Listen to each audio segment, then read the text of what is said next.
Arratsaldeon, ongi etorri. Hitz baino ez. Testuinguruan jartzeko gaurko hitzaldia, zuetako batzuk ere egon zineten. Bikosarra euskaltegiaren izenean, nik aurkezten dizuet aurtengo klasikoen irakurraldia. Eta horren markoan kokatzen da ikasturtean zehar planteatzen dugun hausnarketa urtero aukeratutako egile baten inguruan edo obra baten inguruan.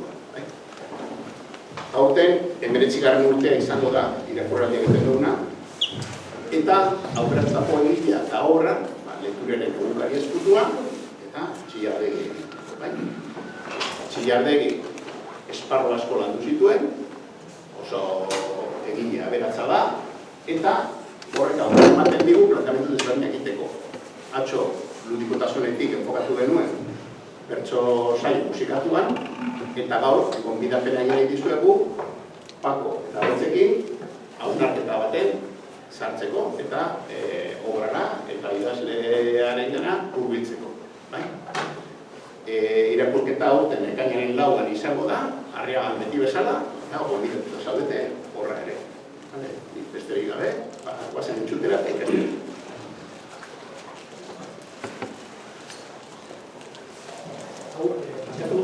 Jon.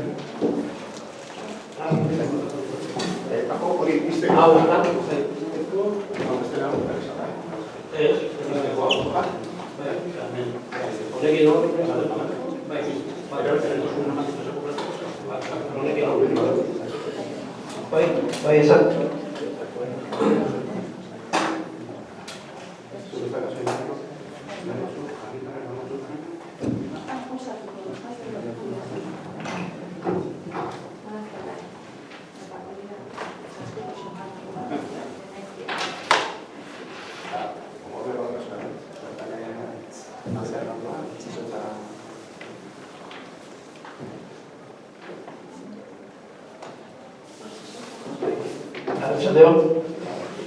Entzuten da, ez?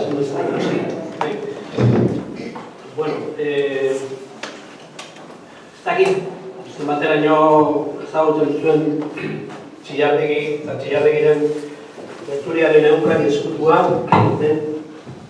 seguru gauza batzu gehiago, beste gutxiago, denok ezagutzen duzuela pixka bat.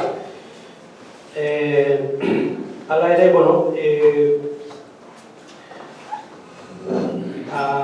saiatuko naiz gauza berriak edo, ez dakit, berriak izango dira, baina, interesgarriak izan daitezke gauzak esaten.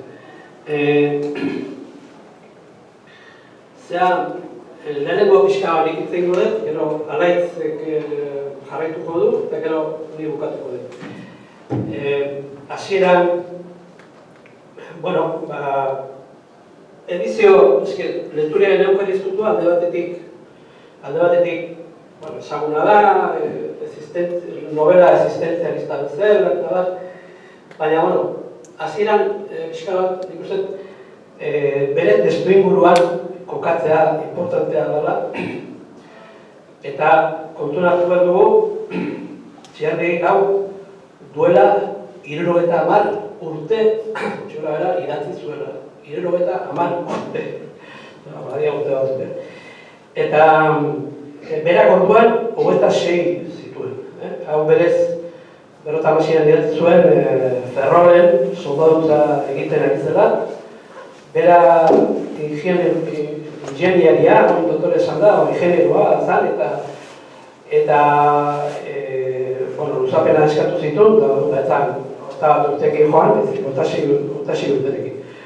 Eta, eskola zeukalako eta alferez ustet izan zela, eta, denbora ateatzen zuen, ez zen alferrik galdu, ez zen lan egin soldadutzak, eta, bazeukan denbora librea, eta denbora libre hori hasiera batean, pentsatu zuen itzulpen bat egitea. Baina, Koldo Mitxelenak, animatu zuen, esan zion, itzulpen bat ez egin. Egizu zeuk sortu zazu, novela bat, idatzi zazu, sorkuntza egizu, ez itzulpena. Euskal literaturak behar ditu nobelak, eta halaxe, hasi zen Bueno, nik hori irakurri dut, kontau, irakurri dut. Eta hemen gaina, hau da, bigarren edizioa da, 83koa, baina bi hitzaurre ditu. Da, oso hitzaurre interesgarriak dira, kokatzeko novela bere garaian. Lehendabiziko hitzaurrea 57an idatzi zuen Txiandegik eta 57an argitaratu zen. Orduan, lehenengo hitzaurrea da garai hartakoa. Zeak Aita Ponteko bezala, Txiandegi artean nahiko ez ezaguna zen, zerbait idatzita artikulu batzuk, baina etzen gazte bat, baino etzen. Eta orduan, zeak hitzaurrea Koldo Mitxelena berak egin zion, eta Koldo Mitxelenak nolabait aditzera eman zuen, hemen dago idazle bat, etorkizuna daukana, eta orduan hitzaurrea egin zion. Eta gero, Txiandegik bigarren ediziorako hitzaurre bat egin zion, liburua idatzi eta 20 urtera. 77an sinatuta dago hitzaurrea, 77an. Orduan, interesgarria da pixkat, jakiteko garai hartan egoera soziokulturala, politikoa, nolakoa zen. Liburu bakoitzak eta idazle bakoitzak idazten du garai jakin batean eta beraren bilakaeraren egoera jakin batean. Eta horri lehenengo importantzia eman bertzaiola eta hortarako hitzaurre horiek irakurreta pixka konturatzen zera eta hitzaurre horiek pixka azaldu behizizuet labur-labur. Zer adierazten, mamia hitzaurre horien niretzat gauzarik esanguratsuenak, signifikatuenak, importanteenak eta relevantenak, ez? Bata da,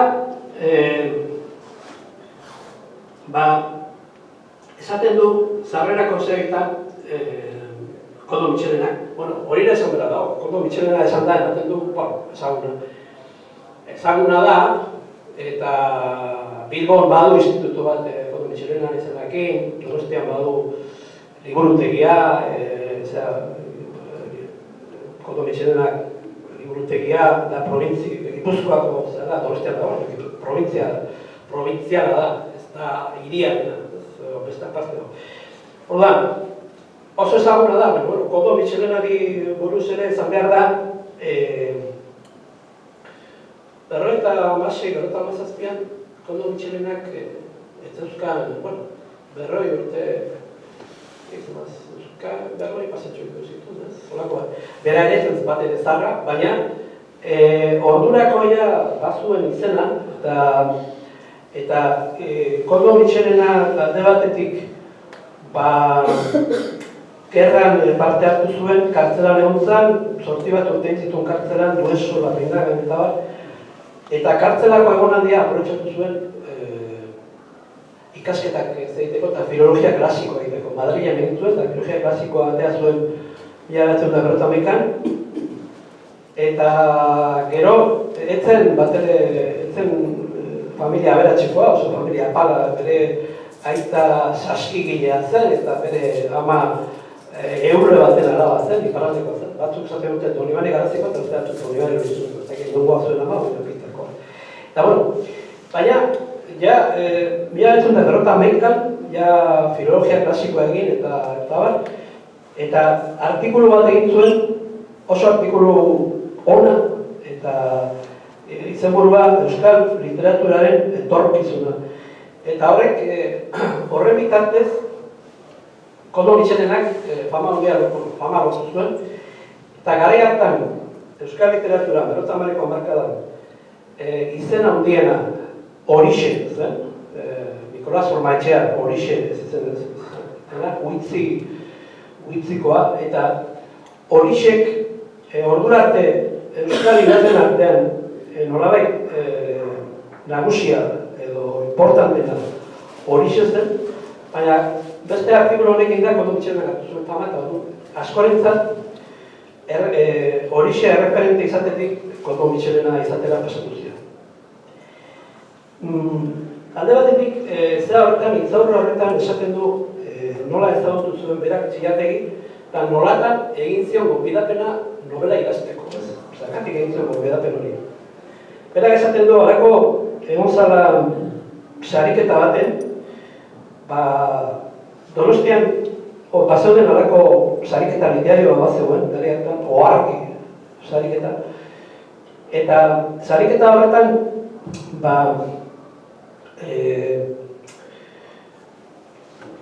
saria eman zioten Arantzazuko fraide bati, frantziskotar bati eman zioten. Eta hark hitz egin zuen, Txillategi Koldo Mitxelena ez zekila seguru, edo Kant filosofoaren kontra, edo existentzialismoaren kontra aritu zela. Eta orduan Txillategi hitz hartu eta kontra egin ziola fraide frantziskotar horri. Eta Txillategi gustatu egin zaio, kontxo. Zue pentsatu, berrotamarreko hamarkada oso nazional-katolizismoaren erpina zala, toki guztietan seminarioak beteta, eta toki guztietan zuzen bihotzak, eta oso frankismoatik oso erlijiosoa eta bar. Eta orduan, intelektualak gehienak asko bintzat erlijiosoa ziren, eta euskal kulturatxoan ere, bai ez.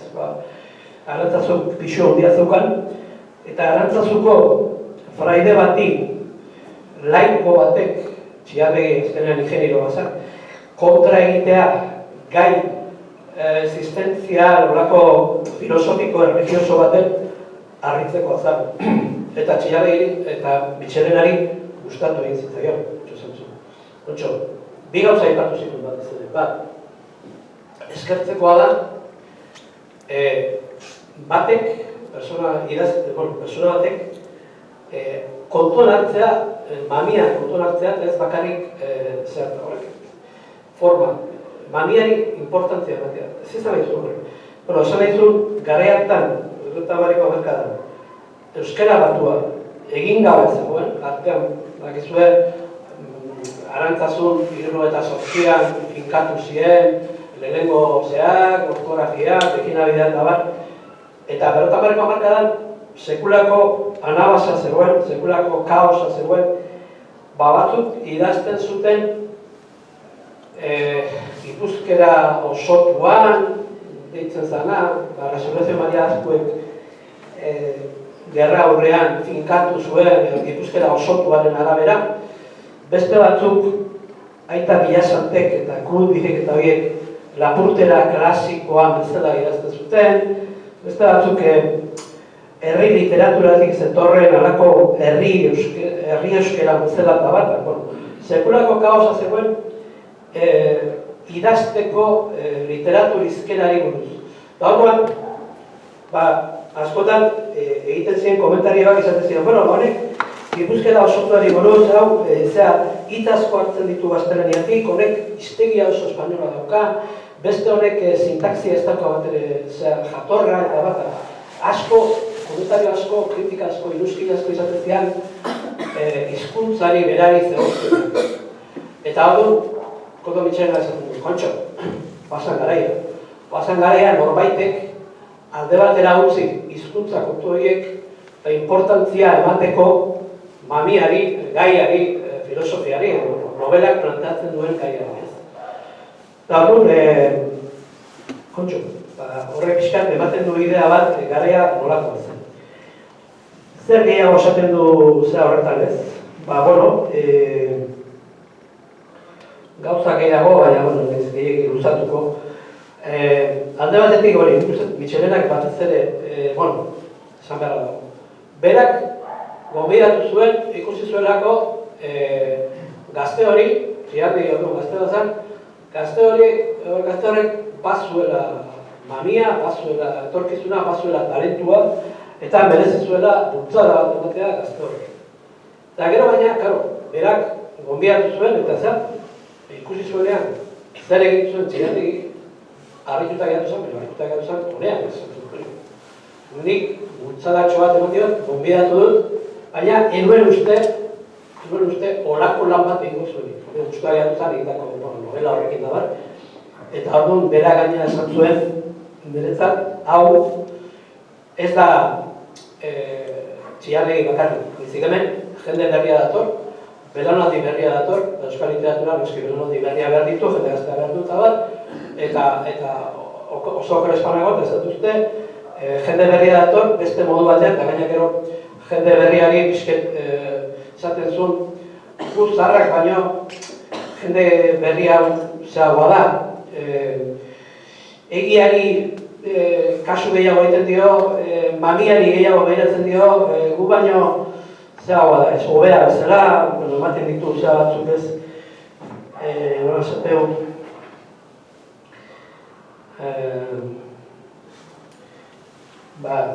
izanari lotuagoak ageri dira izenari baino. Badute egiari aurrez aurre begiratzeko ausardia. Nahimena, edo fuerza de voluntad, ez dute aitua. Badakite erabaki gogorrak hartzeko jaioa direla, baina, famatu egin zuen, bai autorea eta bai belaunaldi berria. Koldo Mitxelena garrantzia handia izan zuen, bertamareko hamarkadan, jende gaztea, zubigile egin zuen, ez? Alde batetik berak gerraurrekoa zan. Gerraurrekoa zan, da gerraurreko jendearekin horixe buruz esan zuen, berak idatzitako euskaldunak eta berak idatzitako liburuekin da bat, nolabait mugarri bat zaba jarri zuela euskal literaturan, baina garaia aldatu egin da, jende berria etorri da, jende berria ez du berdin pentsatzen, eta orduan txalo gozion jende berriari, eta nolabait zubigile egin zuen, ez? Zarra izan ziren, gazte hauek otu hartu, ez hauek baztertu eta bat, eta gainera gai delikatua, gai hartan, beti da gai erlijioaren eta beti da gai izan, baina gai hartan gehiago, eta nolabait, oso fede kristau tradizionala zegoen garaian, horako kezka existentzialistak eta horako novela existentzial, abitzeko eskatutu novela bera, baina horako gai existentzial, filosofiko, erlijiosoak eta bat, ze hori bat. Importante izan, esatea, horixek adibidez, hauek gazte hauek burutik egin da daude, kontra jartzen askotan oso konservadore bezala, eta Koldo Mitxelena gatiz, beste modu batera jokatu zuen, galako zubi lan bat ditu. Azkena, zeratik, Koldo Mitxelenaren hitz aurretik, Txillardegik egin zuen, Txillardegik hau idatzik, hau argitaratu eta 20 urtera egin zuen hitz aurrera etorrita, berak esaten du,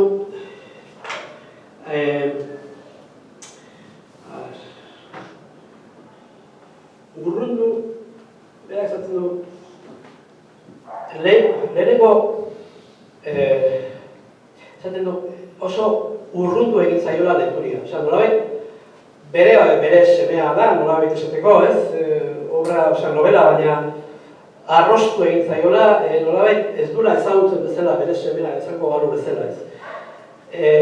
Esaten du, zehazki, Joseba eta Miren, ene kaskotik sortu ziren giroura, politikatik urrun beharra, ez da gaurkoa, ez da gutxiagorik ere, jakina.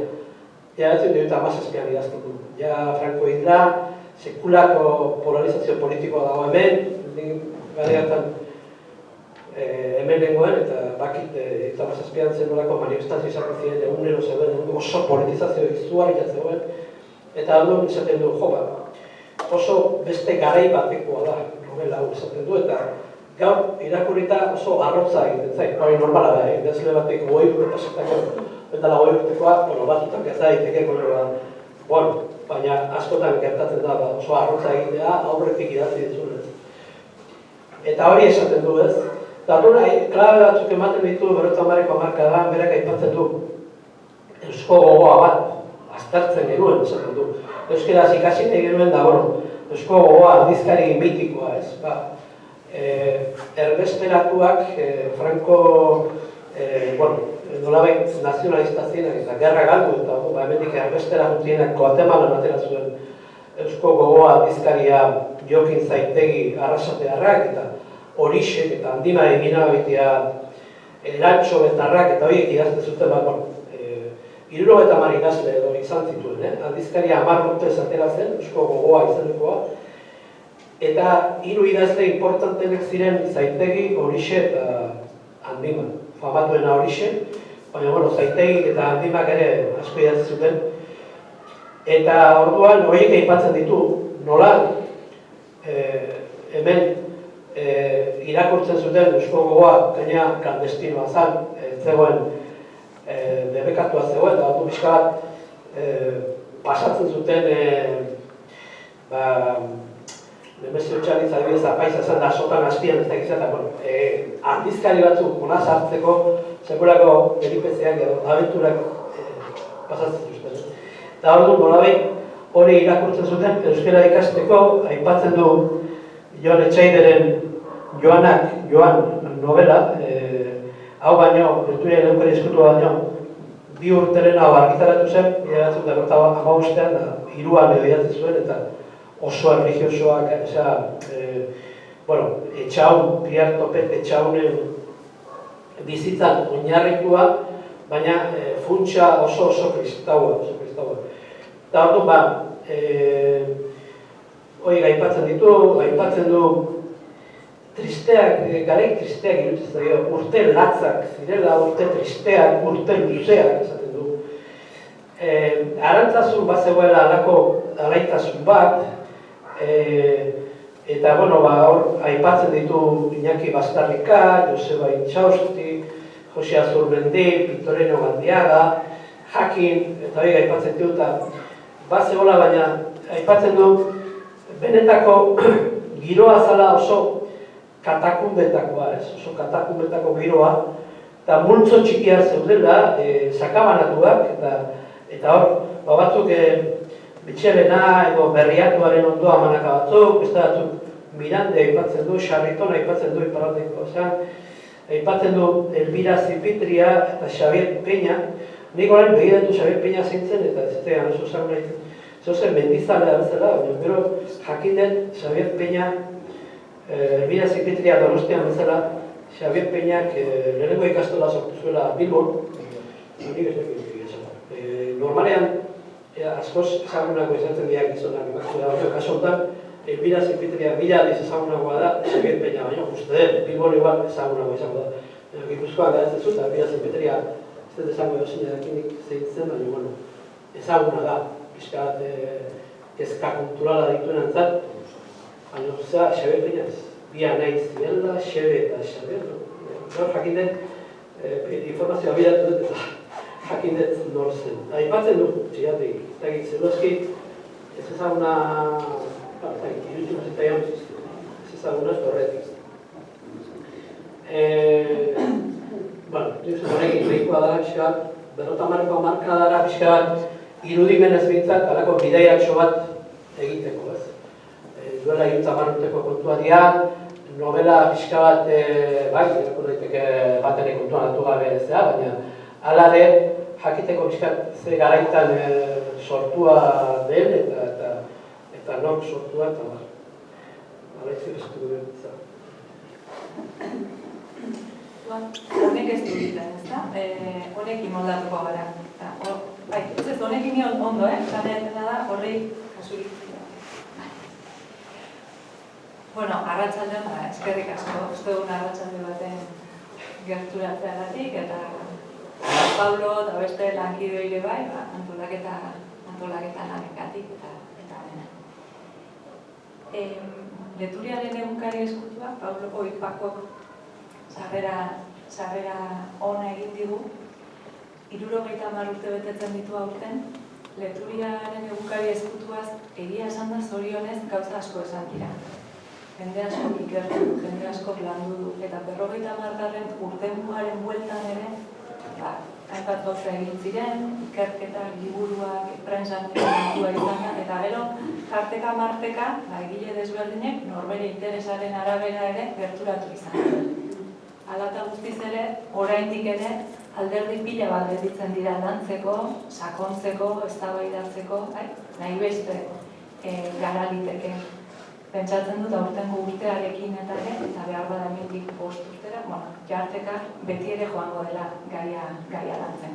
Gu gaur minutu, ni saiatuko naiz 30 minututan burutzen esaten gainetik ikutuko dugu, azaletik, bai? Ikin bat liburuaren olako testuingurak eta oroko xamar bat egiten eta gai nolabait, aipagarrienak edo izan litezkenak aipatzen saiatuko gara, modu atsegin batean, ustegun arratsaldea da mamekin eta, baina gainetik. Ondoren norbaitek zerbaitetan edo sakontzean nahi izan ez gero, baldin eta baldin badakigu eta akordatzen baldin bagara, hori etorri gara aipatzen liburuan ere, norberak ere duela urte batzuk aztertutako gauzak gero, gu behintzat esan du guri ahaztu egiten zaizkigula. Beste batzuk memoria ona edukitzen dute, ez da nire kasua ez da.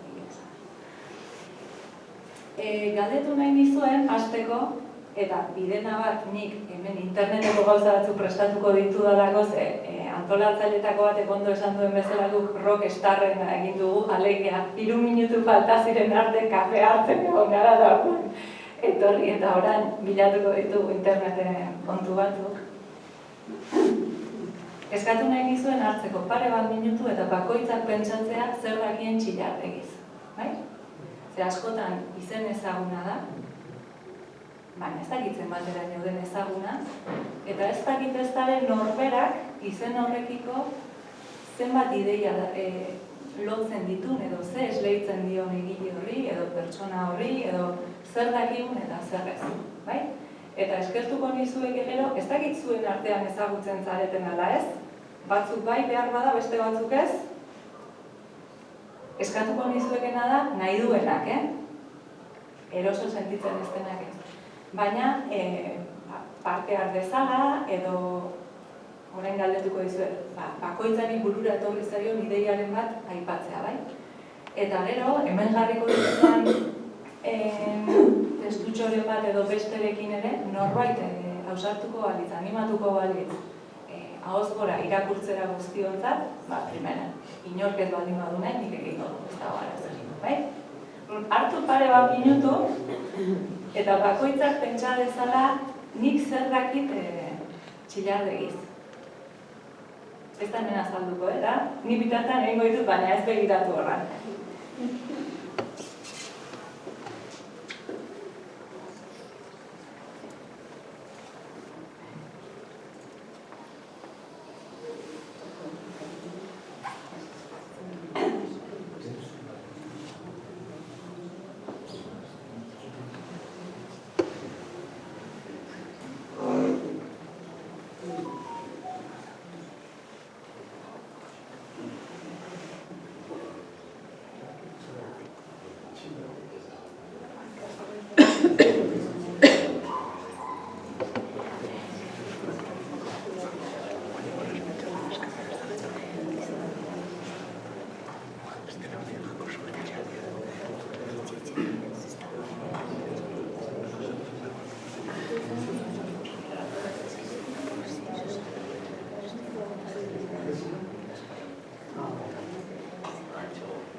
Norbaitek nahi du hasi?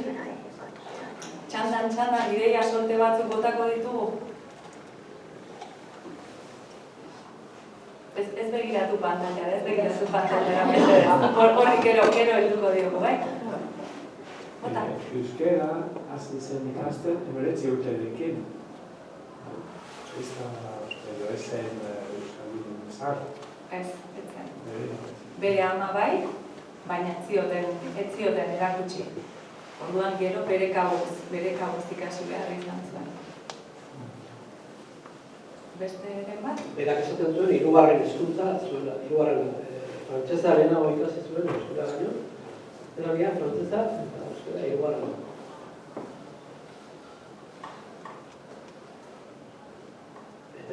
zuen, nola ikasi zuen.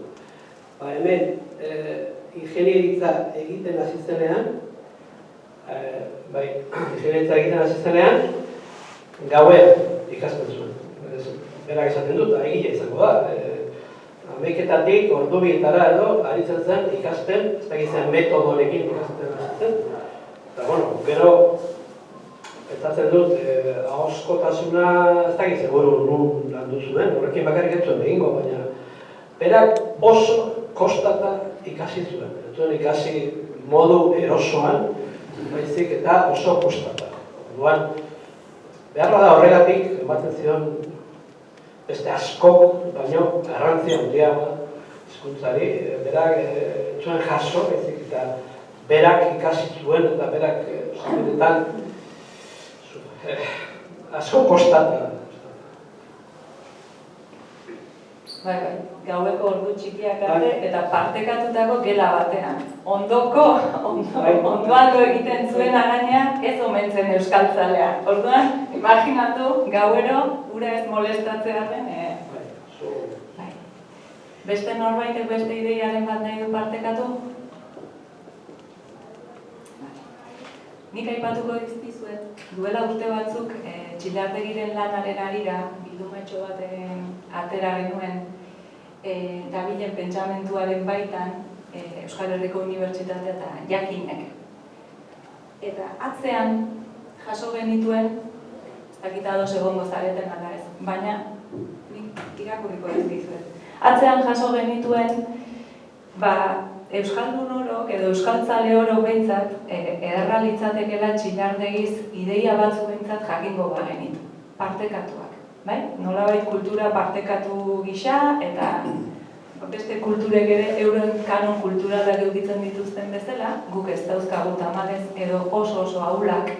Orduan, Txilardegiri buruz, ideia hauek ziren liburuki bakoitzaren atzean jaso genituenak, eta ustez, euskaldun batek, bere, 18 urte baino lehen, eta geroago baldin bada ere, baina hezkuntzan zehar edo, ikasi beharko lituzkenak. Eta bat da, 20. mendeko bigarren erdiko euskal intelektual garrantzitsuenetako bat izan zela, 56ko belaunaldiko kidea izan zela, 56ko belaunaldi garrantzitsu bat euskararen biziberritzean, euskal kulturaren biziberritzean eta Txilardegi hortako kidea izan zen. Euskara Batuaren egile eta eragilea izan zela, euskal soziolinguistikaren aitzindaria izan zela, lehen euskal eleberri modernoaren egilea, hori da gaur aipatuko duguna, eta mugimenduaren sortzaileetariko bat izan zela, eta politikari abertzale eta ezkertiarra izan zela. Hor dauzkagu 7 ideia, nolabait, Txilardegiren ibilbide intelektual eta politiko eta kulturala jasotzen dituzte. Ez dut uste euskaldun eta euskaltzaleon artean 7 ideia hauek gehiengoak dabilzkigunik. Tamalez ez, gure transmisio indarra asko zaulagoa da. Orain bai, begiratu pantailara.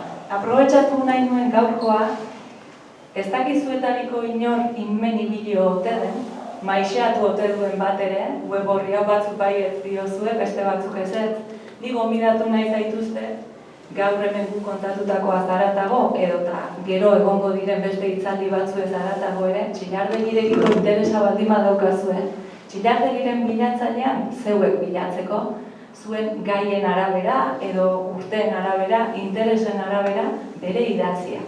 Edo berari buruz esan direnak, baina nagusiki bere idatziak. Egile bat ezagutzeko, norbere luma irakurtzea bezalakorik ez dagoelako, bai gertutasuna sentitzeko, edo eta urruntasuna batek daki.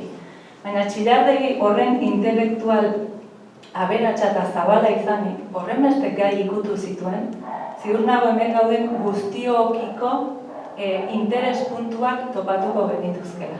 Orduan, noiz denbora baldin badaukazue, harakatu. Da, Txilardegi bilatzailea jarri, oso erraxateratzen da, eta hemen, begira, bilatzailean klikatuko du, bai? Eta nik hemen orain, nola esan, informazio desberdinen arabera egin dezako bilaketa, egia da ez dela inteligentzia artifiziala ez da oraindik iritsi, egia esan da bilaketa batzu nahiko nekezak dira eta ez du beti lehen da bizikoan topatzen. Baina begira, jarriko dugu leturiaren, keturia ez. Gainera, izki batekin fallatuz gero,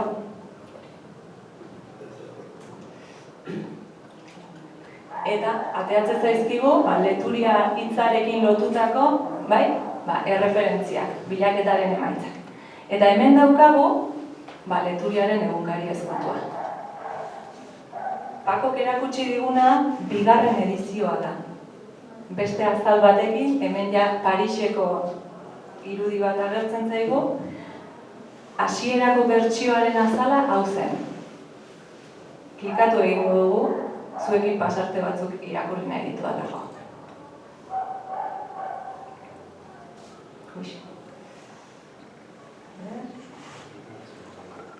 Kargatzen ari da?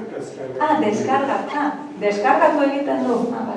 Zela beste batzutan zuzenean irakurri. Bueno, nik nire hitzartze honetan nahi dudana da hasieran zuekin pixka bat liburura gerturatu. Begira, 3 aldiz deskargatu dut, gero borratuko ditut.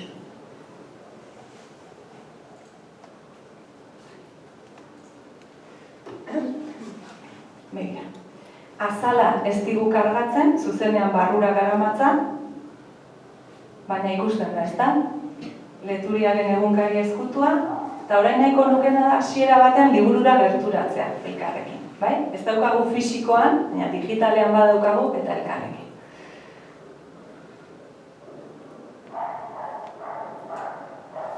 Euskal idazlanak, Euskaltzaindiaren ardurapean, Bilbao, 1957, Pakok esan digu 56an idatzi zuela, baina argitalpena 57an egin zen, hau ez dizuet irakurri nahi, gero irakurriko dut. Jon, nahi dut.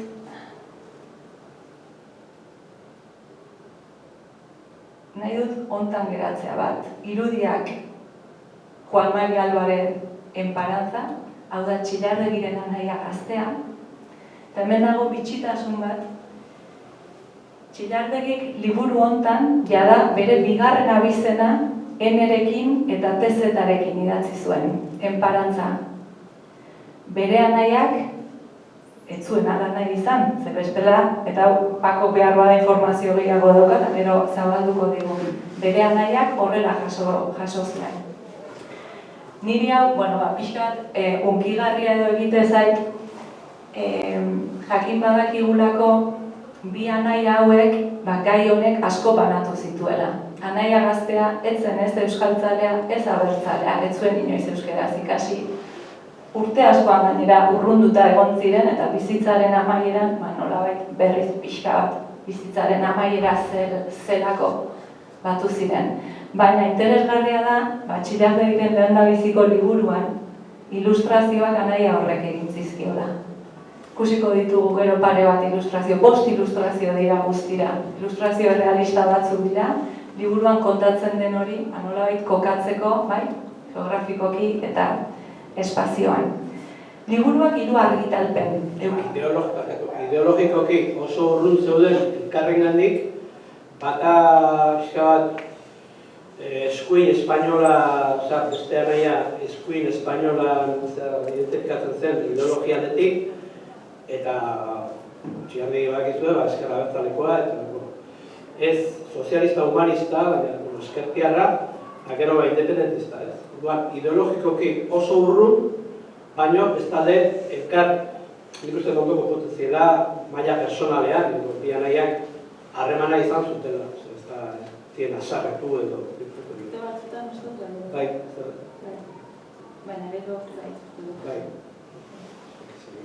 Bitxia da hori, biak nolabait abizenaren gako horrek garai hartan gainera askotan nabarmentzen zelako, ez da?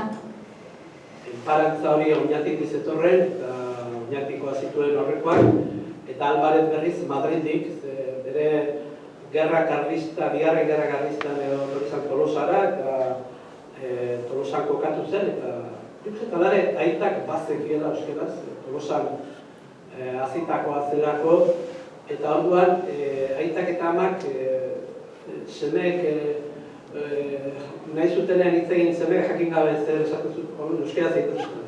Semeek ez zuten.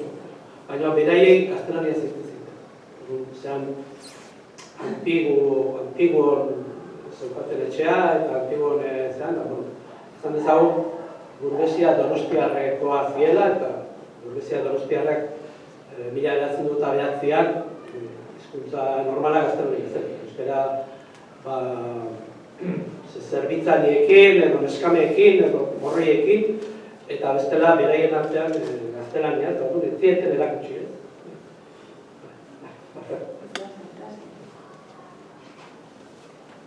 Aipatu nahi nizuen baita, begira hemen goian, nun imprimatu zen. Bere garaian jardun nintzen grafika hauen berri ia gaur egun existitzen duen ala ez, nik ez duen erreferentziarik bilatu hemen imprimatutako liburu asko bai, orain todo kolekzion eta olakotan oraindik salgai daudenak, baina uste dut grafika hauek itxi zirela, ez dakit behar bada zuek informazio gehiago daukazu. Pakok esan digu, sarrera hitzak Koldo Mitxelenak idatzi zizkiola, eta gainera begira, baten batek nahi du altuan irakurri, orainez, behar bada geroago bai, orainez esateak ez du esan nahi gero ere ez denik, baina begira, hasiera bakarrik irakurriko dut. Ez dut gaurdaino hitzaurrerik egin, alegia, Koldo Mitxelenaren lehendabiziko hitzaurreale hau izan zen. Ez dut gaurdaino hitzaurrerik egin, eta enuen uste gogoz egiten ari naizen egiteko hori gogoz ez egin zitekeanik ere. Hitzaurre hau benetan garaiaren testigantza oso ona da. Denbora baldin badaukazue, interesa edukiz gero garaiari buruz eta Koldo Mitxelena ere nola posizionatu zen. Pakok oso aipatu duelako, ez Mitxelena garai hartan hartu zuen lekua. Belaunaldi helduago eta belaunaldi gazteagoen artean. Batez ere, 1954an Egan aldizkaria zan diputazioarena, Gipuzkoako diputazioarena, eta, hor bazegoen frankista bat, nahitan nahi ez garai hartan horako gauza bat ateratzeko, frankismoaren medikapena behar zen, eta hor Antonio Arruen, eta gero irigarai, Nafarra, medikua, Iruñekoa, eta Koldo Mitxelena. Hiru horiek zian zuzendariak, eta horiek Egan aldizkaria 1954tik aurrera euskara hutsez atera zuten. Eta, adibidez, gai aldetik eta modernoa zen, zine kritikak egiten zituen Mitxelenak, zinera joaten zen, da gero kritika egiten zuen. Eta horiek oso jamatua ziren, da, azkenean, egon zen alako tirabira bat, Reala eta Atletik bezala, garaietan montan Eusko Gogoa eta Egan. Eusko Gogoa erbestean ateratzen zuten eta nolabait serioa zen, haien nahi zuten Euskal Unibertsitaterako gaiak eta lantzea, eta nolabait ambizio handiagoa zeukaten, da Eganeko berriz realistagoa zian, eta nolabait jendeari gustatzen daitezkeen gauzak eta porostakit xumeagoa, baina nahi zuten alako borrokatxo bat ere sortu zen. Eta hor, Koldo Mitxelena Egan enontzen, da gero idazle batzuk Eusko Gogoan idazten zutenak hasi zian Eganea pasatu zian, eta enontzen borrokatxoak entzien. Bai, bestela, amarretan horretik hemen gaude, Pako. Begira, liburua dago, esan bezala, interesa eukiz gero, Luis Mitxelena bezala sinatzen du, ele hori Luisi dagokio, guk gaur egun Koldo deitzen diogu. Hitzaurre, benetan... Hemen ez? Hemen ez? Ez, te isarekin dago. Normalen gaztelania zidatzen zuenean, TH. Hitzaurre interesgarria, bai? Maten dizkigulako garaiari buruzko pista ugari. Eta hemen liburua hasten da. Liburua dago 4 zatitan banatuta. 4 urtarori egiten dira referentzia. Lehendabizikoa udalena, edo udaberria edo, dituko geniokean. Uda, udazkena eta negua. Norbaitek nahi ditu lehen da biziko hiru lerroak irakurri? Esaten du, bakarrik nago zerubiden. Baina ez nitzaz urrik aldu, nahi eta etorri naiz eta bakarrik egotera. Eta bai pozik alegia. Hemen bakarrik nago egia esan. Baina nahiago dut 1000 aldiz, orain bezala egonda, pixkanaka, zeru lurraren handia eta ederra dastatu, jende askok inguratuta, denbora alperrik xautu eta galdu baino. Hasieratik, ja novelaren ideia garrantzitsu batzuk agertzen zaizkigu. Eta bata, nitasun handi bat, sujeto modernoa edo deitzen zaiona gero, bai? Ni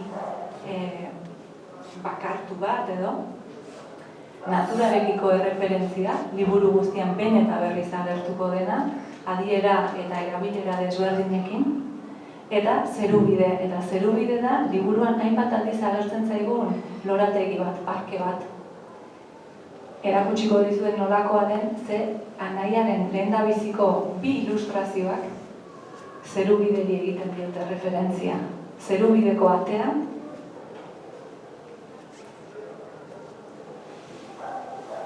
eta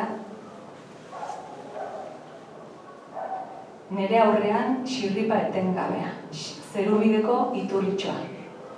Hainbat aldiz agertzen dena liburuan. Parke hau, Pakok ederki izan digu Ferrolen idatzi zuela Txilardegi liburuan. Txilardegik, gero ikusiko dugun nun idatzi zuen guztiz, baina Ferrolen badirudi liburuaren nondik norakoak ideiak apuntatzera eta parke batera joaten zela.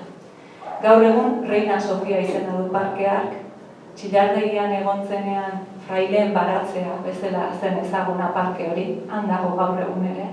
Eta iturri hau, ez da, egunean ez da horrelakoa, baina antza handia du, eta beraz, Anaiak, Txilardegik esplikatuko zion nolakoa zen, edo egia da, tankera hontako parke, hirietako parkeak ere nahiko antzekoak izaten direla, ez da, nahiko ezaugarri paretsuak gelditzen dituztela. Baina zerubide da liburuan askotan agertuko den leku bat. Leku imaginario bat da, baina aldi berean Ferrolen existiten zen, eta liburuan ere 5 ilustrazioetatik 2 horri ematen zaizkio.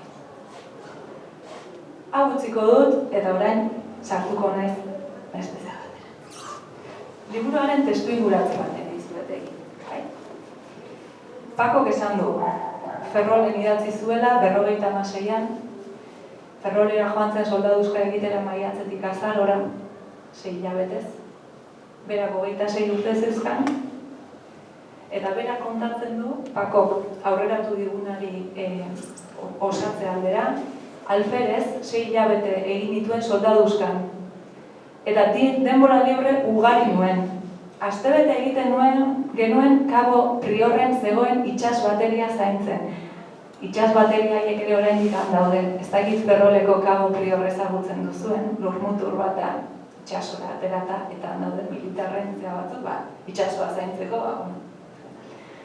Eta orduan, astebete egiten zuten Cabo Priorren, itsas bateria bat zaintzen, bakarrik, eta kolpez zorri jo gabe, egonean.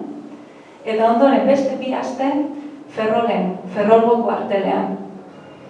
Pakok esan du, soldaduzkan ezerra honirik ez zuela egin leturia idaztea zaintzen. Ferrolen ere goizero kuartelera joan behar izaten genuen pare bat ordu. Soldaduei instrukzioa ematera. Eta gero arratsaldeak libre izaten genituen. Eta ez genituen aprobetxatzen, esaten du. Ferrolgo kasinora joaten ginen, han egoten ginen, bertako neskekin hitz egiten, edo denbora pasa, edo futbolean, bainatzen.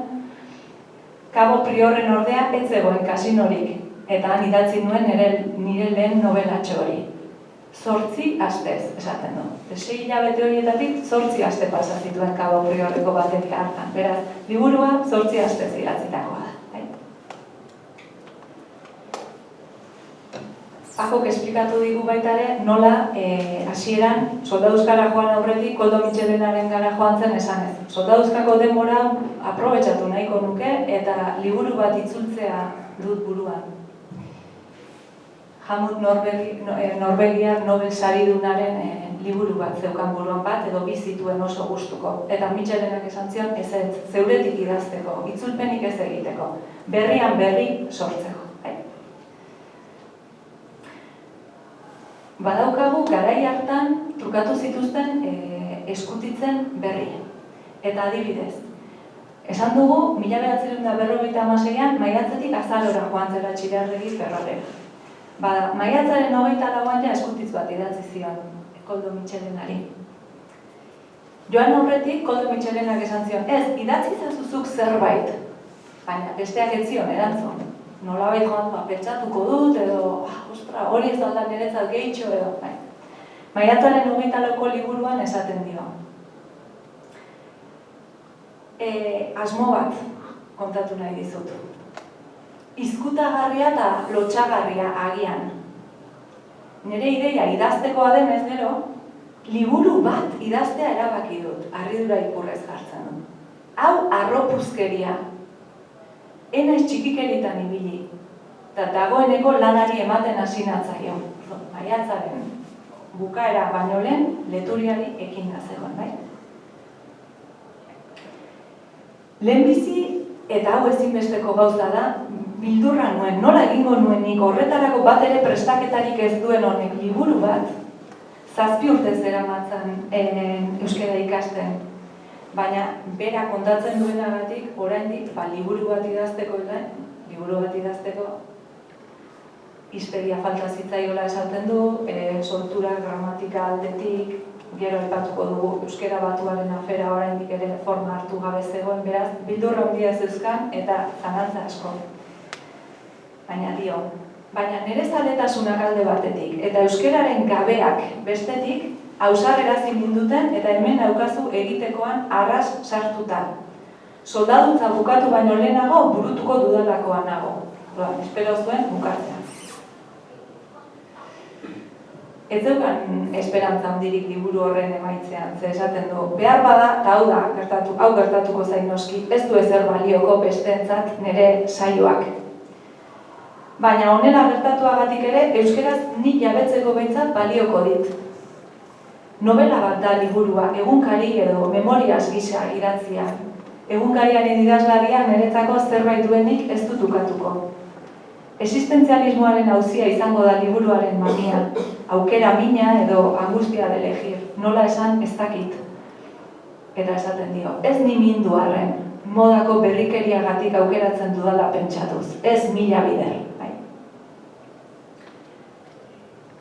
Eta bukatzen du, Euskaltzaindiak txapelketa bat antolatzen badu edo, hartara bidaliko dut idatzia. Ez daukat ahalkerik, ez bildurrik, bidaltzeko.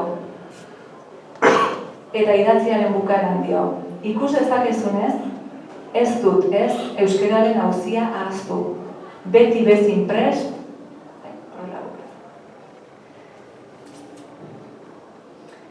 Koldo Mitxelenaren eskutitzorren erantzuna badaukagu baita ere.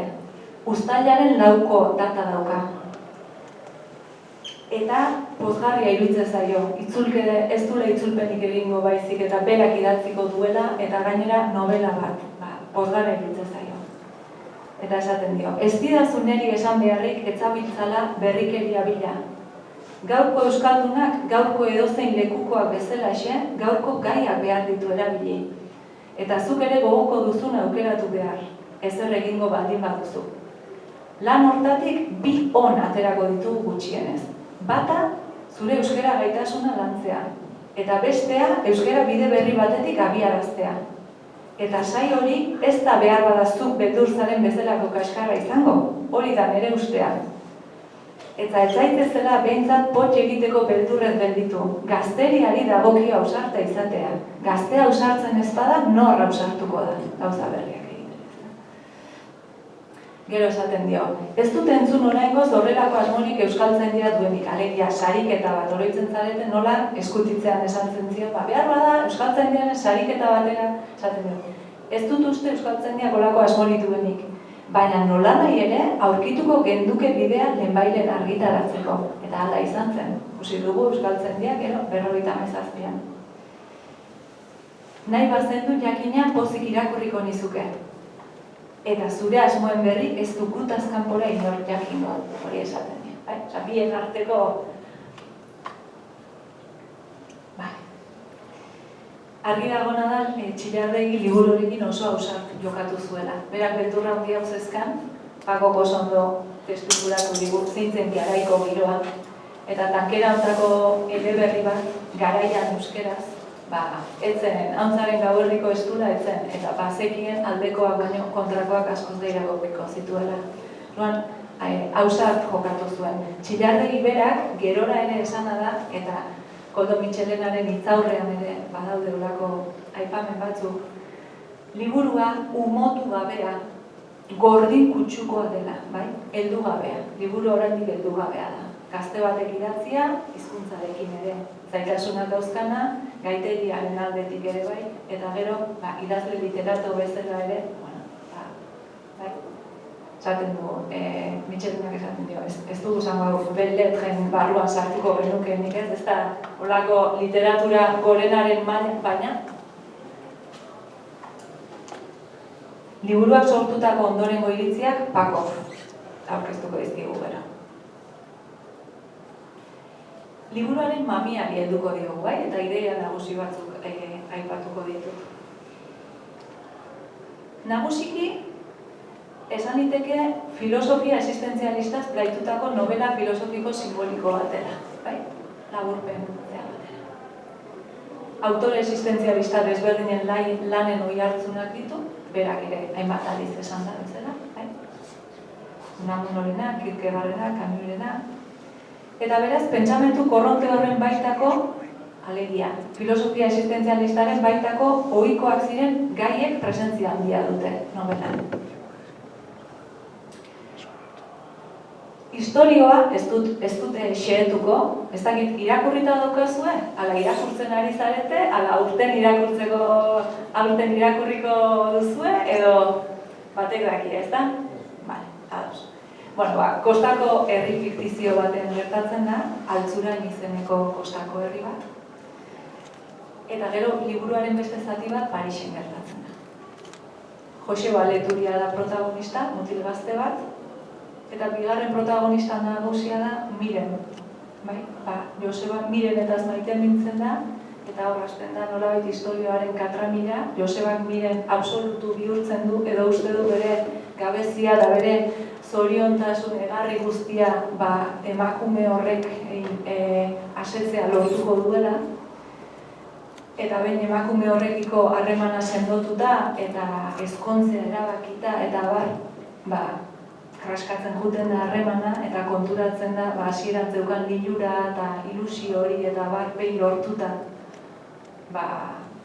berak uste zuena baino humanoagoa zela, ez zela horren, zeukala horren beste distira, ez da? Eta hortik abiatzen da, gero, korapiloa, bukaera oso gogorra dauka liburuak, ez dizuet gehiago kontatuko, eta irakurtzea nahi duenak irakurtu bezala. Liburuaren Txillardegi berak liburuaren muin nagusietako bat da erabaki beharra, erabakiak hautatu beharrak ematen duen larrimina, bai?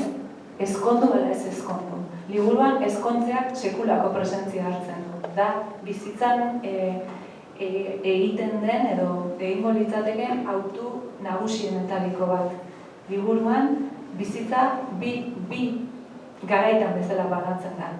Ezkondu aurretikoa eta ezkondu ostekoa, bai? Egia da behar bada guretzat gaur egun begiratuta, pixkat, baina garaian badakigu, erabaki horrek gaurroan askoz pisu handiagoa zeukala, eta bazela nolabait gero zure bizitza kondizionatuko zuen autua, ez? Eta gainera, autu hori egiteko ere, person hori ezagutzeko, etzela behar bada gaur egun bezala, ez dakizen bat urte, ziur egun arte eta ziurrez gaudenez segi eskondua beste horrez, garai hartan, gauzak lotuagoak ziren. Orduan, alde batetik dago erabakiaren larrimina, eta gero beste aldetik dago ben erabakia hartuta damuak eta atzera ezintasuna, bai? Eta hartutako erabaki horren ondorioak bukaeraraino eman behar. Aipatuko dizkizuet, garaian, idatzi existenzialistetan eta leturian, bereziki, agertzen diren ideia existenzialista batzuk zein diren. Eta bat da, esan duguna, gizaki lurtarrok, hilkorrok, mundu honetako gauzak, baita ere, nola bihurtzen ditugun absolutu. Eta uste dugun gure gabezia, gure hutsuneak, gure zoriontasun nahiak, gure absolutu egarriak beteko dugula, persona batekin, edo ideologia batekin, edo bizitzan jarritako helburu batekin, eta normalean plan horiek ez zaizkigula oso ondo ateratzen. Denbora batean irauten dutela, baina gero berriz ere egarri hori, edo hutsune hori, edo ezintasun hori. Beste arrazoi bat, beste idea bat oso presente dagoena da, arrazoia eta irrazionala edo arrazoia eta bihotzaren arteko teika hori. Zeinek gidatu behar gaituen, zeinek daukan arrazoia handiagoa, zeinek dauzkan muga handiagoak, zeinengan jarri behar dugu pixua, nahi? Bakardadearen gaiak ere, ikusi dugu hasieratik nola esan dugu, zeru biden dago bakarrik, baina nahi da, bai? Bakardadearen gaiak presentzia handia du, barne bilaketak, barne lanketak, auto-ezagutzaren gaia, bai? Izan psikologikoa, erlijiosoa, politikoa, kulturala. Aipatu dugu sujetu moderno hori edo ni hori, bai? Aurreko euskarazko literaturetan ez zeukana presentzia hori inondik inora. Naturaren handitasuna ere ageri da. Naiz eta Marko Zapianek Txillarregiren lani buruz eta oso Marko Zapian oso argia denez eta uste dut hemen ere egongo dela ez da ekaina. Argi esaten du, Txillarregiren lanetan natura agertzen dela, baina oso humanizatua dela beti, oso kontrolpean, eta hemen ere parke bat, eta itsasora begira bai, baina talaiatik, eta nolabait lokus amoenus bat, ez da? Natura bai, baina pasa izan gabe. Bai, natura benetan bere pasatasun hori eta guri biturra edo barrenak mugitzen dituen hori izan gabe, bai? Edo guztiz hori izan gabe behintzat. Eta orduan, naturaren handitasunaren aurrean, eta existenzialistentzat natura isilik edo, isilik eta gelditasunean dagoenez, hor kontraposizio handia dago gizakio bizi ditugune borroketan, barne borroketan, gure zoriontasuna eta askatasunaren bilaketa hortan ditugune ezintasun horietan, bai? Aske izatera ausartzearen ahalegina ere badago liburuan. Askea izatea erabakitzeko, askea izatea ekiteko, bai? Eta norberak bere erabakiak, bere hautuak, esan dugu hautatzearen gaia garrantzia handia daukala, gai importante bat baita ere, eta liburuan ere agertzen dena. Eta gainera hasieratik. Existenzialismoan gakoetariko bat da, denboraren bi nozioak nola uztartu. Aipatu dugu, ez dakit aipatu dudan, liburua, irakurri dugu Txillarregiren eskutitzean. Liburua da egunkari bat.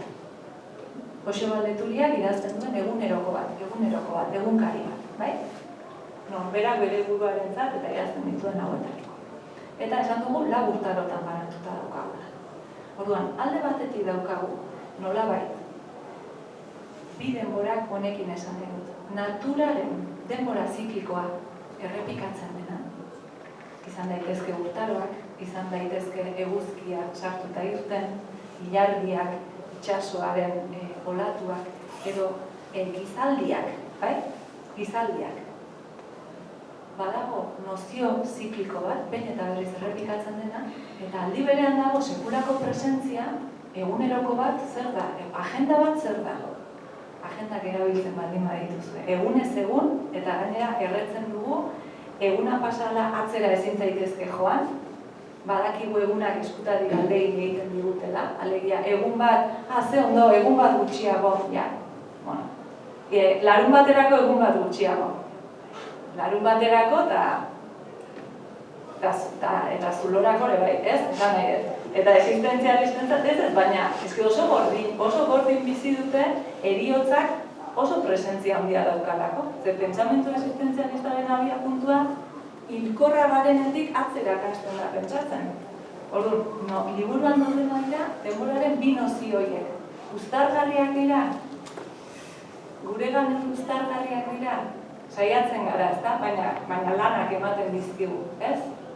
Nolabait pertsona batek bere bizitza jaiotzetik heriotza arte, askoz gehiago bisibilizatzen dugulako denbora lineal bat agortzen ari dena. Eta ez, aukerak behin eta berriz errepikatuko zaizkiguna, bai? Bueno, aipatu dut heriotzaren presentzia, beste ideia garrantzitsu bat.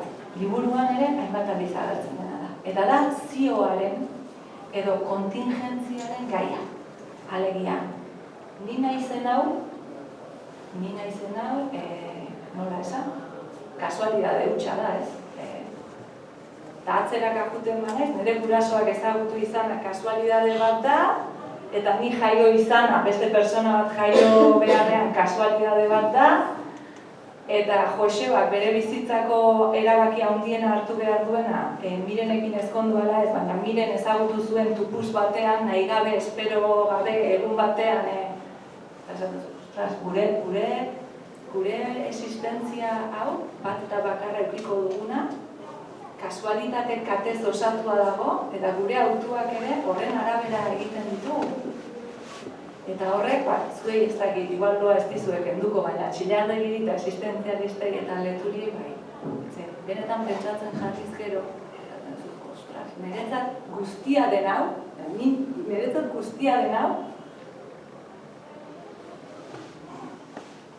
ez izan zitekeen errex asko, ezta? Izateko bezainbesteko probabilitatea ez izateko.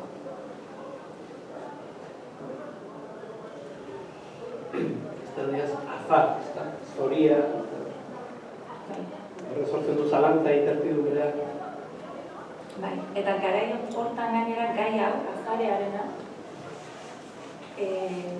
okerretan fizikako Nobel sari batzietare eman zioten, azarea edo beharrezkotasuna, eta bazen gai bat, euretzat presentzia handia zeukan.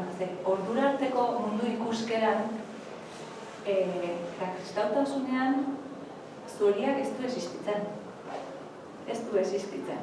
Plana gutxi asko pentsatuta dago eta gauzak zerbaitegatik gertatzen dira, eta honek aldaketa handia suposatzen du bizitzaren ikuskeran, munduaren ikuskeran, norberaren ikuskeran, oroa. Provientziarik dago. Beste zea bat, ideia garrantzitsu bat. Eta liburuan aipatu dugu, Txillardegik ere nolabait liburuaren ideia nagusia edo mami nagusia aipatzerakoan hau aipatzen zuen. Eta zen hautatu beharrarena. Hautatu beharra. Eta hautatzera kondenatuta egotea. Alegia, ez da ez baduzu hautatzen, ez duzula hautatzen. Ez baldin baduzu hautatzen ere, hautatzen ari zarela. Bai? Eta hau, existentzialistentzat buruko mina handia da. 3 arrazoi batik. Hasteko eta behin. Existentzialistentzat norbere bilaketa eta norbere askatasuna balio gorenetako bat direlako, eta norbere askatasuna eta zure ekintza askatasuna eta garatzeko eta gauzatzeko zuk hartu behar dituzu erabakiak, zuk hautatu behar duzu. Ezin duzu delegatu. Beste batek ez dizu esan behar, nolo jokatu, zer den ona, zer txat, ze hautatu zer ez, zer horrek hautatu behar duzu. Eta horrek pixu bat suposatzen du, une oro, guk gauza asko dauzkagu automatizatuta, baina berez, hotzean pentsatzen jartzen baldin magara, edo distantziatxo bat hartzen baldin madugu, une oro erabakiak hartzen ari zarete. Hemen egon edo jun, etorri ala ez dakit, eta hori, erabaki txiki bat da, baina oroak beste erabaki batzuk pixu handia dute eta ondorioak dituzte mugan. Kontua da, existentzialistentzat hautatzea dilema dela. Eta dilema daukan, nola esan, alde txarrak da, dilema bat da, bi aukera ditudanean, A ala B. A aukeratzen baldin badut ze pasatzen da. Zein da emaitza. Edo B aukeratzen baldin badut, zein da emaitza. existentzialisten lematakoa da aukeratzea galtzea da. Alegia, zuk A eta B-ren artean. A aukeratzen baldin baduzu, emaitza C da, alegia. A gehi galdu duzuna. B aukeratzen baldin baduzu ere, emaitza C da, alegia. B gehi galdu duzuna, bai? Eta horrek, larrimina, angustia existentzial hori, atxampa hitza erabiltzen zuten gara, sortzen du, bai? Badakizulako, hau, egunerokoan, pentsatzen dut gauza askorekin gertatuko zaizuela, ez? Ez egin behar dut, hori ez dut nahi galdu, dena nahi dut, baina dena ezin dugu, oso finitua gara, denbora mugatua daukagu, gure baliabideak eta aukerak eta oso neurrituak dira, beraz,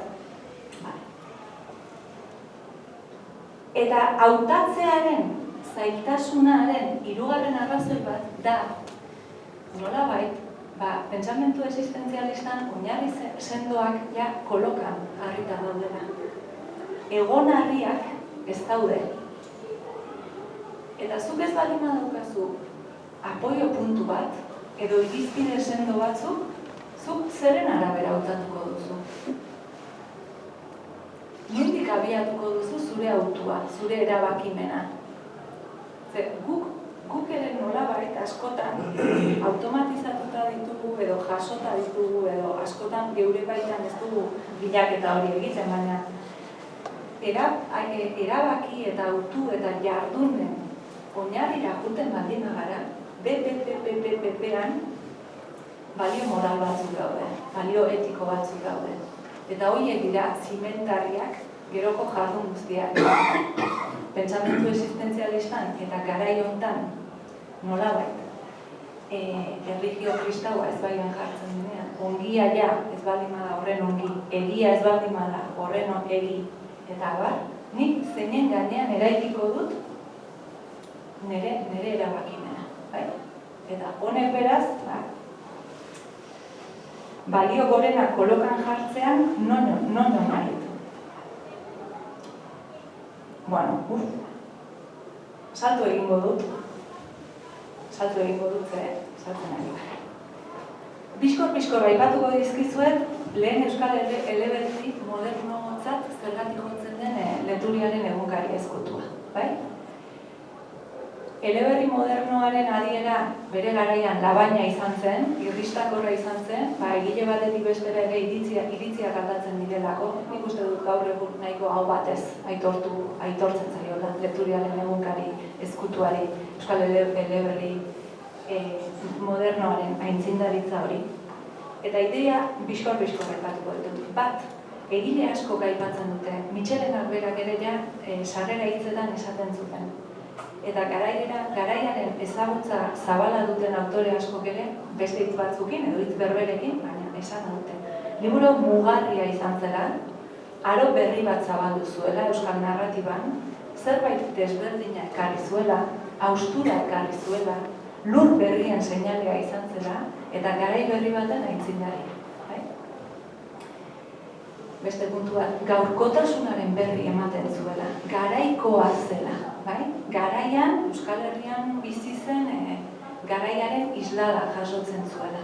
Ordurarteko eleberriek oraindik nolabait baserri mundua, arrantzale mundua islatzen zutenean. Novela intelektuala dela esan izan da, mamiari garrantzia ematen ziona eta kultura modernoko erreferentziaz blaitua. Erreferentzia literario eta artistiko moderno asko daude jasota, aurreko liburuetan ez zeudenak.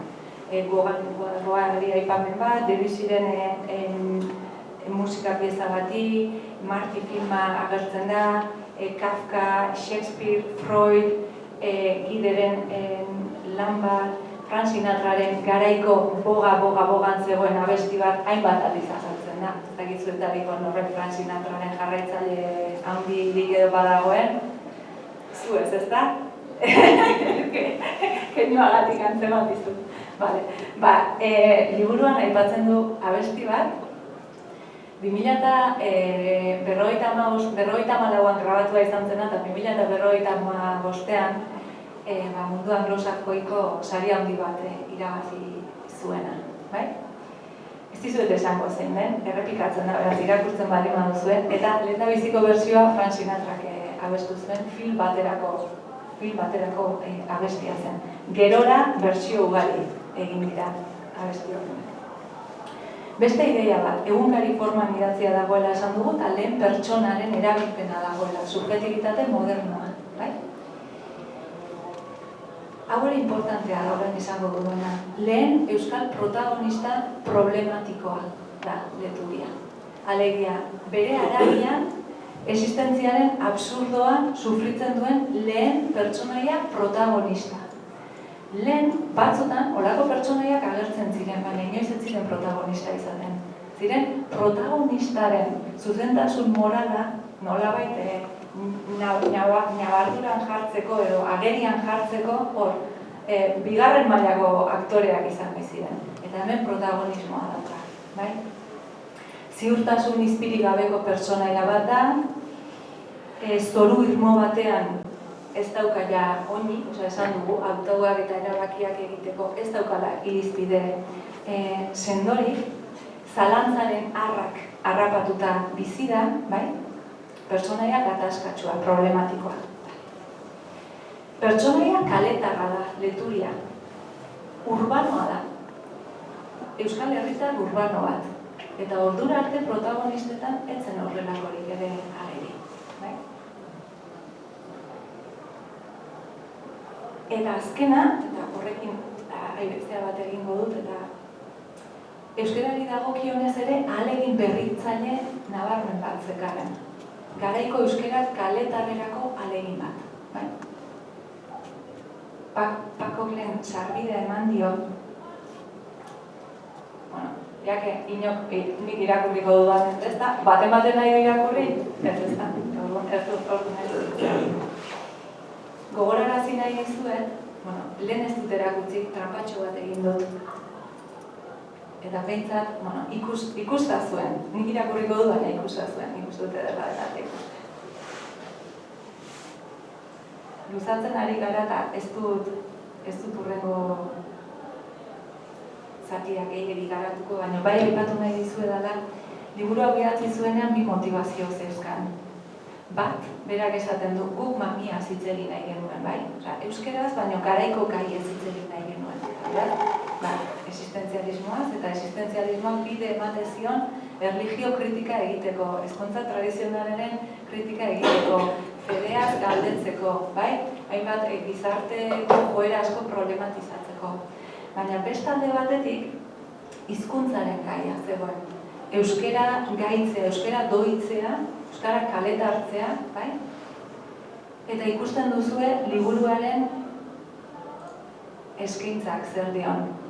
Euskaltzale guztiai eragin nahiean, bihotzez egileak, bai? Aipatzen du, liburuan nolabait hautatu beharraren ezkondu ez ezkondu hor hartzen duen zentralidade hori,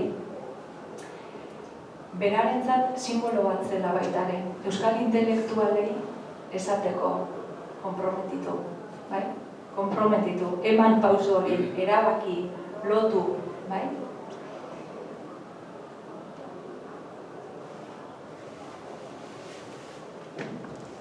Garai hontan, euskara batu oraindik ondu gabe zegoen.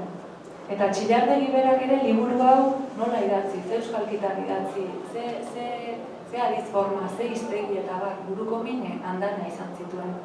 Mitxelenarekin trukatutako gutun horietan ere, Mitxelenak ere aholku batzuk ematen dizkio. Eta esaten dio, momentu honetan, honena Gipuzkoa batuan idaztea duela, edo alegina behintzat hortik abiatzea. Naiz eta oraindik ez zegoen, euskara baturik. Liburuan atxerik ez dago. Guri bitxea egiten zaigu eta irakurtzerakoan nahi gabe ja, baina garai hontan oraindik atxez etzen idazten. Badakizu euskara batuaren ariketa hortan gero atxearen gaia ze izan zen. Ez da Pako? Deitzen ziotenean... Paraziko hauskatu egiten dutelako, ez? Lehen, nola idatziko dugu atxerik gabe, ustela lehen, orduan atxerena arazoa izan da, hemen ez, eta iparraldean bai, eta orduan, hemengoek ez zuten aldatu nahi, arazoak dute. Zergatik eman behar dugu amore, euskaldun gehienak gaude hegoaldean. Hegoaldean ez da auskatzen, ez dugu esaten lehen, hiru, dugu esaten. Zertarako erabili behar dugu, erabiltzen, ikalateko bai, batasunaren amoretan, ikaragarria da, baldintza horietan, nola ausartu zen, hasi urte gaztea zen, eta gaztetasunak ematen duen ausardia hori ez, baina ez dela baldintza horietan da gaztelaniaz idatzi behar duzu eta pentsatzea, bueno, hau Mexikon ez da horrela, ezean ez da horrela, beste nola egizan, zela duzu. Horrela zer Aipatu nahi nizuen... Prekario. Bai, ez Baina prekarioa, zuaren prekarioa. Orain, esaten gara. Orain dik ere askoz prekarioa bat, askoz kaskarrak bat. Aipatuko dizuet bizkor, 1956 urtean, etzela nolanahiko urtea izan, arrazoi asko batik. Baina, euskerari dagokionez eta nolabait esan dugu eleberri honen bi motivazioak, mamiarena, gaitegiarena eta beste hizkuntzarena ere izan zela. Urte hartan, 2056ko hasieran, akok aipatu du, garai hortan oraindik euskara batuaren gaitze, doitze, lanketa guzti hori abiatu gabe zegoenean, eztabaida sutsuak egon ziren, baina eztabaidak guztiz banatzen euskaltzale jendean. Euskara garbia ala euskara mordoioa. Alegi, euskara zikindua edo alamuzkoa edo nolabait erdarekin kutsatuagoa edo, bai? Eta hor eztabaida sutsuak egon ziren. Txillardegik idatzi zuen 1956ko hasieran eta orain badakizuenez Txillardegi bilatzailea non dagoen eta nola funtzionatzen duen. Aspertuta zaudeten arratsaldun batean, edo goiz batean, edo asperturarik gabe irakurri. Idatzi zuen ez bat eta ez beste, euskararen auziari buruz, bai? Eta oso idatzi interesgarria da, eta hor bere posizioa argi erakusten zuen. Ez bat eta ez beste. Ez garbia, alegia euskara xuri bat, ez dago hizkuntzarik, beste inongo hizkuntzarik hartzen ez duenik. Euskararin garbizalikeria erdaltzaleek asmatutako mito bat da, gaur ere bai, oraindik, bai? Euskara inoiz ez da garbia izan, euskara bizia izan denean, etengabe hartu eta josi behar izan dituelako beste dozen hizkuntza. Orduan, berak esaten du ez bat eta ez bestea. Hala moduzko mordoilo bat ere ez esaten duen.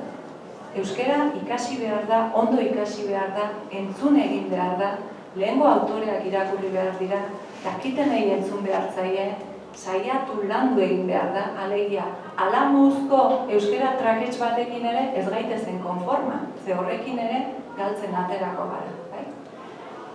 Alde batetik idatzi hori. Eta beste alde batetik, 2056an bi gertakizun garrantzitsu egon zirelako bat, Arantzazuko lehendabiziko bilera egintzen euskararen inguruan, euskararen batasun bide hori nolabait urratzen hasteko esperantzan, eta beste izan zen Parisko Kongreso Mundial delakoa euskal politikaren kinka larri hartan, bai?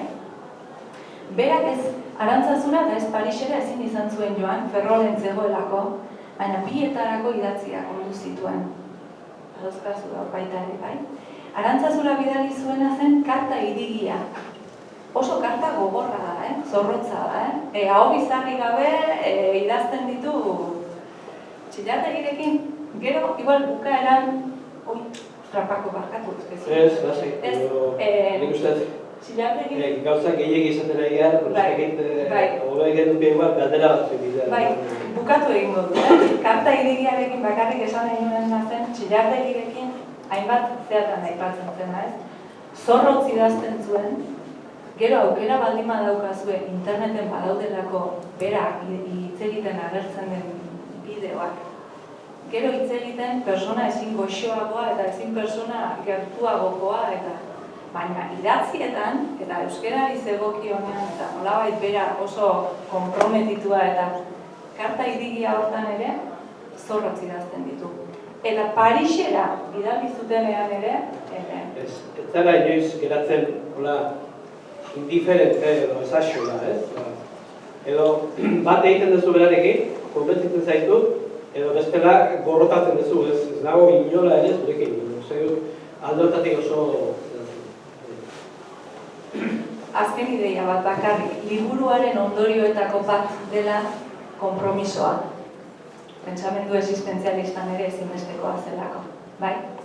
Existentzialismoak banakoan garrantzia handia du, banakoari garrantzia handia ematen dio, baina inoiz ez besteengandik isolatutako individuo gisa. Beti besteekiko loturan eta besteekiko konpromisoan. Eta aipatzen duen esaldi bat bakarrik garai hartan askotan errepikatzen zena zelako, esaten dugu. Zein da nire zerbitzaria ez? Ni zeinen zerbitzaria naiz galdetu behar dut. Liburuan hori zehatzen du. Konklusioetakoa da, ere emaztearekiko egiten du lotura, baina bera kontatuagatik emazte hori eta ezkontza hori euskal intelektual eta euskerarekiko simbolo gisa ere ulertu beharko genituzkelako, liburuak euskararen aldeko konpromiso dei handi bat entzun baita. Eta nik hemen utziko dut, eskerrik asko. Nik galderak nik ez dute, iruditzei, hemen gauzati daukat. Bada, arberari buruz hitz egin dezaket. Baina, nik eskatuko nuke, galderarik bat dago, galdera egiteko. Nik bat egin zuten. Zer dela eta aukeratu zuen txigarrenik existenzialismoa? Ez dut uste epatu zuenik. Nondik edan zuen berak ilustratzeko existenzialismoan, behar da, nik inoz pentsatu du, ez dut inoen bilatu, baina frantsesez bazikielako eta interesa zeukan Parisko movimenduetan, edo baina lehenago ezen berara joan da, ezta? Edo, ez da, galdera bida denak. Bai, aitak ekartzen zizkion, Paristik ekartzen zizkion liburuak, ze hemen ez dela debekatua zeuden, edo zeuden ziren zabaltzen, eta bai, berak, alde hortatik liburu asko idatzi zituen, irakurri zituen, eta gero Unamuno ere hor zegoen, Unamuno ere nolabait garai hartan importantea zen. Lehen momentu batean Aleitzek esan duenean borrokaren eta buruaren arteko edo arrazoiaren eta sentimenduen arteko hori Unamuno da ez. Buruak esaten dit, labur esan da, jainkorik ez dagoela, baina bihotza esaten dit baiet. Eta bihotzak baditu arrazoi batzuk, buruak ulertzen ez ditunak. Horreko, Unamuno euskera aldetik anti-eredua da, baina kezka existentzia aldetik tabar oso maitea da. Orduan, batetik horiek zaintzen du, eta gero berak esaten du, berak oso sentituak dituela gai horiek, ez dara, gai hau hartiko dut, modan dago, eta berak esaten du oso leporatu zioten. Zuk gai horiek benetan sentitua dituzu, edo ari eta honi hartu izkiduzu, ez?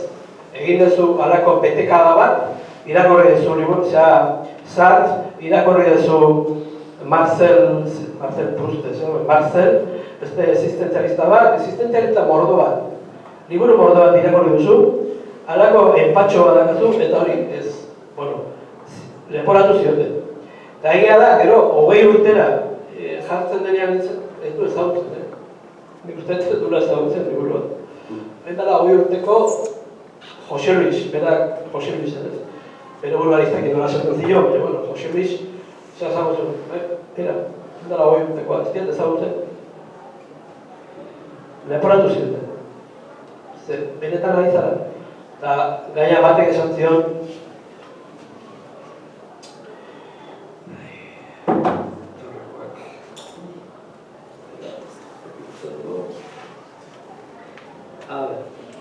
batek esan zion, Iñaki Bastarrikak esan zion, hau frantziskotarra izan zen, gero estatu batuetara joan zen eta estatu batuetan nintzen.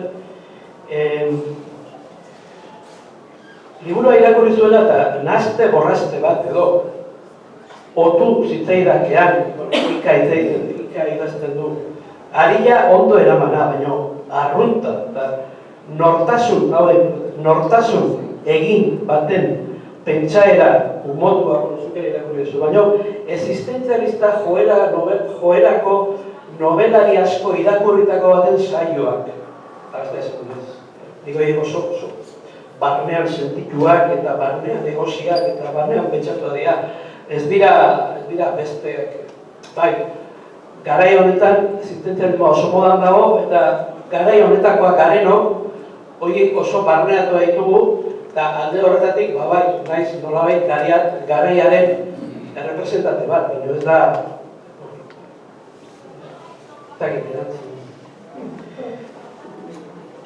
galdera gehiago. Osatzeko pixka bat, nahi izan ezkero, ez batzutan zaila egiten zaigulako nola da posible bat batean garai hartan existentzialismora iristea, eta askotan zubiak, transizioak egoten dira, eta pentsamendu mailan gainera horrela funtzionatzen dugu ez askotan, eta hemen nik uste dut behar bada interesgarria izan daitekela labur-laburra aipatzea.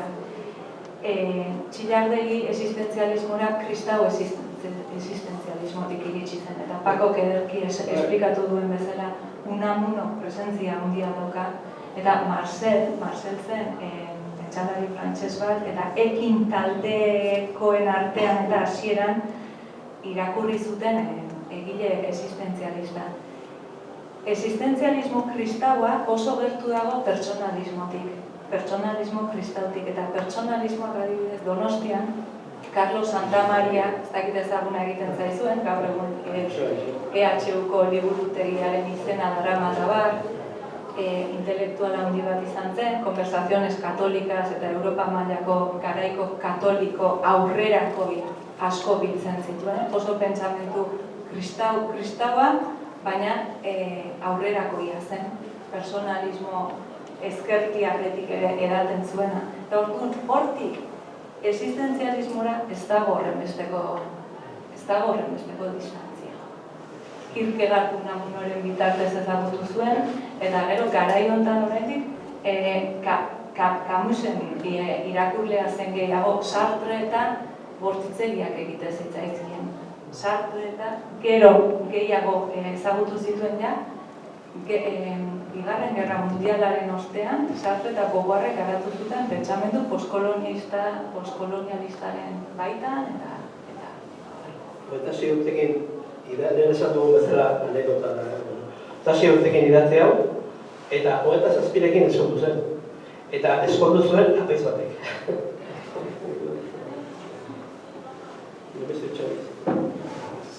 Galdera gehiago,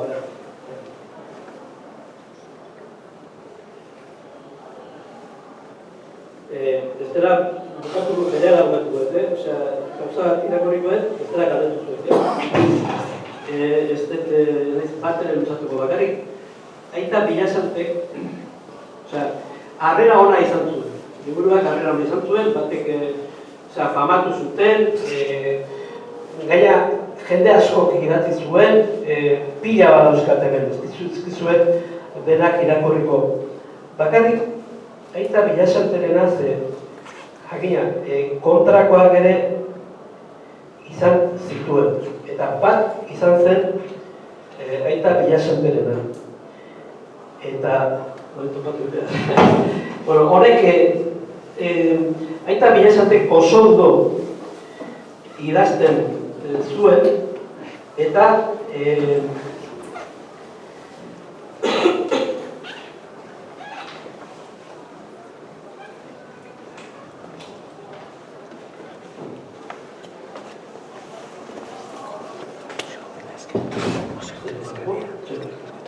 bai. Eta Bilasantek ere hori guztiak bai. Ordena, munduaren ordena esan dugu, ukatu ezin daiteke gertaera bat.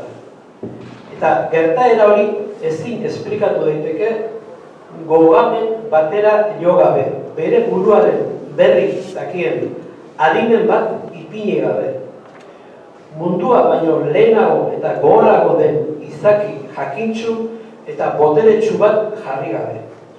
Munduaren ibilera eta martxa aldez aurretik ikusi eta egokitu ahal izan duen norbait. Providente esaten zaio.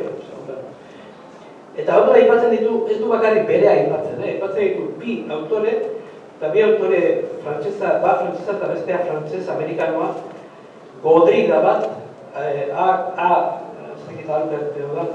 Albert Gaudry uste dela, eta beste bat Agassiz. Eta biak justu dia Darwinekin kritiko, Darwinen zakin kritiko. Eta batena aipatzen du Gaudryrena. Goi langilearen begipean, abere mota guztiak, birraldakuntzak egiten ari dira mendeetan barrena. Bai, aldaketak bai, evoluzioa bai, espezien evoluzioa bai, baina goi langilearen begipean. Osea, jainkoaren begipean. Eta bestea esaten du, Agassiz izena esaten du. Mundua adimen baten agerpena da. Adimen emankor eta sendo baten agerpena. Mundua sinistamendu argia da. Jainko personal bat badela jakiteko. Gauza guztien lehen egile eta mundu orokor honen gidari bat badagoela erakusteko. Txilardegi egiteko agertzen da. Zaten du, bilazetek aprotxatzen du hori zaiteko eta bueno, beste ere, bueno, hori sekretare zain zuten, existenzialistak zain, baina bestela oso harrera ona izan zuen, horrekin, galdera ikutima dago,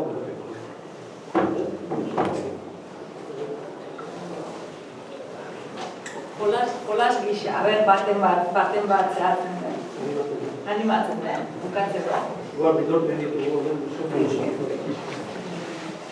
Hauen hizkeran, eta garaiko hizkera hortan, eta gainera jasotako kritika batzuen artean, hauek dena sasi dute, alegia. Sasi eskertia, sasi pentsamentu, sasi demokrazia esan dezakeguna, edo sasi filosofo, edo sasi zebi edo ikasten ari den baten bat badago, sasi gerundiak hor dauzkagu, ez da?